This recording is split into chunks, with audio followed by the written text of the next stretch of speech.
قوت ایمانی اور عشق مصطفیٰ صلی اللہ علیہ وآلہ وسلم نے ہونٹوں کو سی دیا تو جسم کو ساکت کر لیا۔ تمام تر کوششوں کے باوجود آنکھوں سے ٹپکنے والے ایک خوش قسمت آنسو کو حضور صلی اللہ علیہ وآلہ وسلم پر نور چہرے کو چومنے کا شرف حاصل ہو ہی گیا۔ حضور کی آنکھ کھلتی ہے اور دیکھتے ہیں کہ سید حضرت ابوبکر صدیق کا چہرہ شدید تکلیف سے زرد ہو رہا ہے۔ فرمایا کیا بات ہے ابوبکر؟ اللہ کے رسول صلی اللہ علیہ وسلم میرے پاؤں پر سانپ نے کاٹ دیا ہے۔ یہ سن کر نبی کریم صلی اللہ علیہ وسلم حضرت ابوبکر کی ایڑی پر اپنا لعاب دہن لگاتے ہیں، جس سے نہ صرف زہر کا اثر زائل ہو جاتا ہے بلکہ درد بھی ختم ہو جاتا ہے۔ صبح غصے سے پھرتے مشرکین مکہ کھوجیوں کی مدد سے غار کے دہانے تک پہنچ جاتے ہیں۔ حضرت ابوبکر صدیق ان کی آواز سن کر فرماتے ہیں، اے اللہ کے رسول، آپ کی قوم آپ کو تلاش کرتی یہاں تک آ پہنچی ہے۔ ابھی حضرت ابوبکر صدیق رضی اللہ تعالیٰ عنہ کی بات مکمل بھی نہ ہو پائی تھی کہ اللہ نے وحی فرما دی اور حضور نے اپنے یار غار سے فرمایا، اے ابوبکر فکر نہ کر، اللہ ہمارے ساتھ ہے۔ ادھر اللہ کی شان کریمی دیکھیے کہ مشرکین غار کے دہانے پر کھڑے ہیں۔ سرکار دو عالم سے فاصلہ صرف چند گز کا ہے، لیکن غار کے منہ پر تو مکڑی کا برسوں پرانا جالا ہے اور ببول کے درخت کی جھکی شاخ نے اندر جانے کا راستہ بند کر دیا ہے۔ جنگلی کبوتروں کا گھونسلہ اور انڈے بھی ہیں۔ چنانچہ مایوس ہو کر وہ واپس پلٹ جاتے ہیں۔ نبی کریم صلی اللہ علیہ وسلم نے یہاں 3 راتیں قیام فرمائی۔ اس پورے عرصے میں حضرت ابوبکر صدیق رضی اللہ تعالیٰ عنہ اپنے خاندان سمیت آپ کی خدمت پر مامور رہے۔ عبداللہ بن ابوبکر رات کو یہاں آ جاتے اور مکہ کے حالات سے باخبر کرتے۔ حضرت ابوبکر کا غلام عامر بن فہیرہ دن بھر بکریاں چراتے اور رات کے ایک پہر کے بعد بکریاں لے آتے تاکہ دونوں حضرات دودھ پی لیں۔ 14 ربیع الاول پیر کے دن اللہ کے رسول صلی اللہ علیہ وآلہ وسلم اپنے رفیق اور ہمدم غمگسار جان باز یار غار سید حضرت ابوبکر صدیق کے ساتھ اللہ کے دین کی سربلندی کے لیے انجانی اور پرخطر راہوں پر چل پڑتے ہیں۔ غار ثور میں قیام سے متعلق حضرت عمر بن خطاب فرماتے ہیں کہ ابوبکر کی ایک رات اور ایک دن عمر کی زندگی بھر کی عبادت سے افضل ہے۔ حضرت ابوبکر صدیق رضی اللہ تعالیٰ عنہ کا نام عبداللہ جبکہ کنیت ابوبکر اور لقب صدیق ہے۔ آپ 573 عیسوی میں مکہ مکرمہ میں پیدا ہوئے۔ حضور اکرم صلی اللہ علیہ وآلہ وسلم سے 2 برس اور چند ماہ چھوٹے تھے۔ حسن جمال کے باعث آپ صلی اللہ علیہ وسلم عتیق کے نام سے بھی مشہور ہوئے۔ والد کا نام عثمان بن عمر اور کنیت ابو القحافہ تھی اور والدہ مائدہ کا نام سلمہ اور کنیت ام الخیر تھی۔ قبول اسلام سے قبل آپ رضی اللہ تعالیٰ عنہ کا نام والدین نے عبداللہ الکعبہ رکھا تھا۔ جب مشرف با اسلام ہوئے تو سرور کائنات صلی اللہ علیہ وسلم نے آپ رضی اللہ تعالیٰ عنہ کا نام تبدیل کر کے عبداللہ رکھ دیا۔ آپ کا رنگ گورا، دونوں رخسار اندر کو دھنسے ہوئے، قد قدرے جھکا ہوا، چہرے کی رگیں نمایاں، پیشانی چوڑی اور بلند تھی، آنکھیں نیچے رکھتے تھے، مہندی اور قسم کا خضاب استعمال کیا کرتے تھے، جوانی میں حسین و جمیل شخصیت کے مالک تھے۔ سید حضرت ابوبکر صدیق رضی اللہ عنہ کے زمانے جاہلیت میں آنکھ کھولی تھی، جہاں دیگر لاتعداد برائیوں اور خرابیوں کے علاوہ بدکاری و بے حیائی عام تھی، لیکن آپ کو ان چیزوں سے نفرت تھی۔ شروع ہی سے ذہین تھے، پڑھنے لکھنے کا بے حد شوق تھا، چنانچہ والدین ابو قحافہ نے آپ کی تعلیم پر خصوصی توجہ دی۔ قریش کے چند پڑھے لکھے لوگوں میں شمار ہوتا تھا۔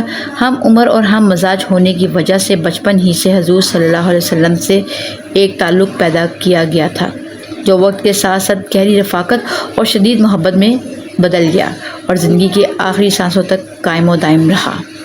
یہ نبوت کا 4تھا سال تھا جب حکم خداوند ہوا، اے محمد صلی اللہ علیہ وسلم، اب آپ احکام الہی عام کیجیے اور مشرکین کی پرواہ نہ کیجیے۔ حضور صلی اللہ علیہ وسلم نے حضرت ابوبکر صدیق کو اسلام کی دعوت دی تو آپ رضی اللہ تعالیٰ عنہ نے فوراً اسلام قبول کر لیا اور مردوں میں سب سے پہلے اسلام قبول کرنے کا اعزاز پایا۔ اس کے فوراً بعد سید ابوبکر صدیق ہی سے سب سے پہلے علانیہ مشرکین کو اسلام کی دعوت دی۔ اس دور میں حق کی آواز بلند کرنا اپنی موت کو دعوت دینے کے مترادف تھا، چنانچہ آپ کی اس جرأت پر اہل قریش چراغ پا گئے اور شدید تشدد کا نشانہ بنانے لگے۔ جب اللہ کے رسول صلی اللہ علیہ وسلم کو تشدد کا نشانہ بنایا جاتا پتھروں سے زخمی کیا جاتا، گلے میں رسا ڈال کر بازوں میں کھینچا جاتا، تو ایسے میں سید ابوبکر صدیق آپ کی مدد کو پہنچتے، مشرکین سے جھگڑا کرتے تھے، خود بھی مشرکین کی تشدد کا نشانہ بنتے، لیکن نبی کا ساتھ نہ چھوڑتے، سائے کی طرح ہر وقت آپ کے ساتھ رہتے۔ نبوت کے بعد صدیقیت ایمان کا اعلیٰ درجہ ہے۔ حضرت ابوبکر صدیق پوری زندگی ہر لمحہ نبی کریم صلی اللہ علیہ وسلم کے ساتھ رہے، بعثت سے پہلے بھی اور بعد میں بھی۔ نبی کریم صلی اللہ علیہ وسلم کی پوری زندگی کھلی کتاب کی طرح آپ کے سامنے تھی۔ آپ کا معمول تھا کہ حضور اکرم صلی اللہ علیہ وسلم کی ہر بات اور ہر عمل پر فوراً آمین کہہ کر تصدیق کر دیا کرتے تھے۔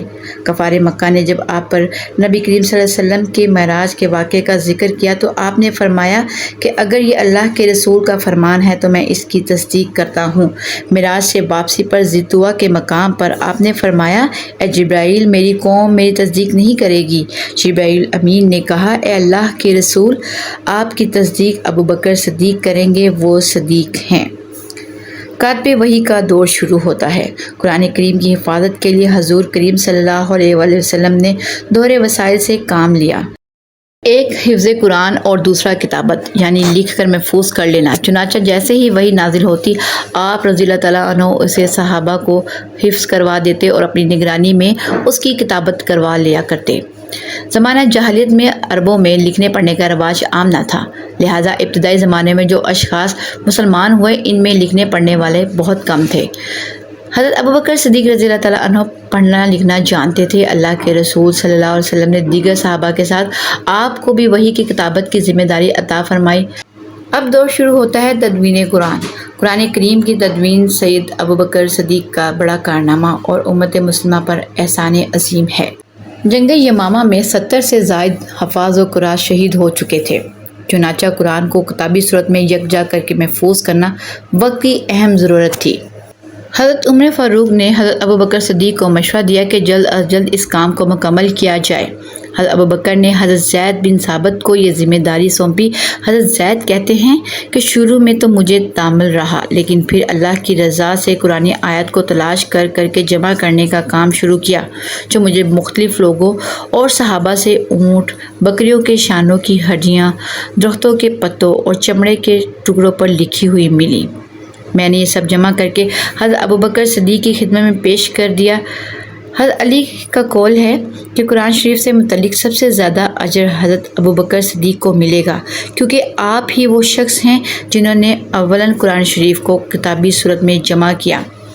امام ابن حزم نے لکھا ہے کہ حضرت ابوبکر رضی اللہ تعالیٰ عنہ کے زمانے میں کوئی شہر ایسا نہ تھا جہاں لوگوں کے پاس قرآن موجود نہ ہو۔ حضرت ابوبکر صدیق رضی اللہ تعالیٰ عنہ تمام صحابہ کرام میں سب سے زیادہ سخی تھے۔ حضرت ابو ہریرہ روایت کرتے ہیں کہ رسول اللہ صلی اللہ علیہ وآلہ وسلم نے فرمایا، جتنا نفع مجھے ابوبکر کے مال نے دیا اتنا کسی کے مال نے نہیں دیا۔ میرے اوپر کسی کا احسان نہیں رہا، سب کا اتار دیا، البتہ ابوبکر کا میرے اوپر احسان اتنا بڑا ہے کہ اس کا بدلہ قیامت کے روز اللہ ہی عطا کرے گا۔ یہ حضرت ابوبکر صدیق ہی تھے جنہوں نے غزوہ تبوک کے موقع پر اپنے گھر کا پورا مال و اسباب لا کر حضور کریم کی خدمت میں پیش کر دیا۔ حضور نے پوچھا، اے ابوبکر، اپنے اہل و عیال کے لیے بھی کچھ چھوڑا ہے؟ تو حضرت ابوبکر نے جواب دیا، ان کے لیے اللہ اور اس کا رسول ہی کافی ہیں۔ حضرت ابوبکر صدیق رضی اللہ تعالیٰ عنہ صاحب ثروت تھے۔ اللہ نے مال و دولت سے خوب نوازا تھا۔ مجبوراً بے کس غلاموں کو آزاد کروانا ان کا محبوب مشغلہ تھا۔ حضرت بلال رضی اللہ تعالیٰ عنہ پر ان کا مالک امیہ بن خلف تپتی دھوپ میں گرم ریت پر لٹا کر ظلم و ستم کے پہاڑ توڑتا تھا۔ آپ رضی اللہ تعالیٰ عنہ سے اسے منہ مانگی رقم دے کر حضرت بلال حبشی کو آزاد کروایا۔ اس کے علاوہ آپ نے دائرہ اسلام میں داخل ہونے والے سینکڑوں افراد کو آزاد کروایا، جن میں ضعیف، بوڑھے، عورتیں، نوجوان اور کم عمر بچے بھی شامل تھے۔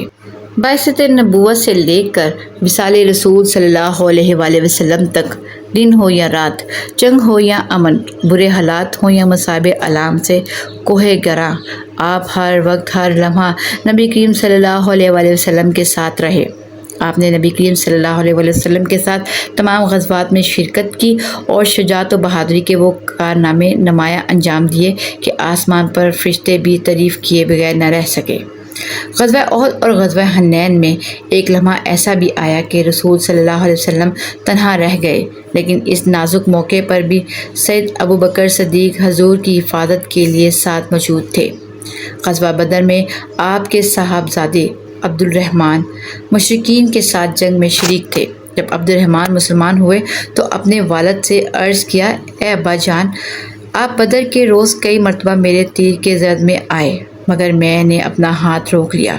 آپ رضی اللہ تعالیٰ عنہ نے جواب دیا، اے جانے واللہ، اگر تو میرے نشانے پر آ جاتا تو میں کبھی بھی نشانہ خطا نہ کرتا۔ حضور اللہ صلی اللہ علیہ وسلم نے مختلف موقعوں پر صدیق اکبر کو جنت کی بشارت دی۔ حضرت ابو ہریرہ سے روایت ہے کہ حضور نے فرمایا، اے ابو بکر، میری امت میں سب سے پہلے تم جنت میں داخل ہوگے۔ حضرت ابن عمر روایت کرتے ہیں کہ رسول اللہ صلی اللہ علیہ وسلم نے حضرت ابو بکر سے فرمایا، تم غار میں میرے ساتھ رہے، حوض کوثر پر بھی میرے ساتھ رہو گے۔ انبیاء کرام علیہ السلام اور صحابہ کرام رضی اللہ عنہ کے ایمان افروز قصص اور واقعات اور حالات زندگی پر مبنی مجموعہ، جس میں ہم اللہ تعالیٰ سے اس مسیح کی قبولیت اور کوتاہی سے درگزر کے طلبگار ہیں۔ اللہ حافظ۔